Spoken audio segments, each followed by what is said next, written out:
বাংলা ভাষার মর্যাদার দাবিতে একসময় গুলিতে ঝাঁঝরা হয়ে গিয়েছিল রফিক সালাম বরকতের মতো ভাষাপ্রেমী যুবকদের বুক। অবশেষে তাদের সেই লড়াই সার্থক হয়। বাংলা ভাষা আন্তর্জাতিক মাতৃভাষা দিবস হিসেবে বিশ্বের দরবারে স্বীকৃতি পায়।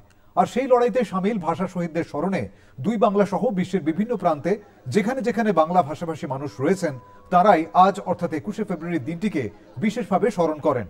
পেট্রাপোল বেনাপোল সীমান্তের নোম্যান্সল্যান্ডে শহীদ বেদিতে মাল্যদান করেন দুদেশের প্রতিনিধিরা।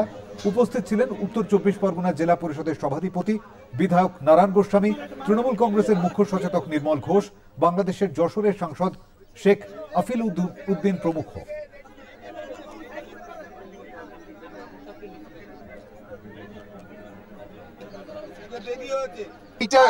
এইটার সঙ্গে আমাদের বিএসএফ বলেন, আমাদের বাংলাদেশের প্রশাসন বলেন, কারোর কোনো বাধা নেই।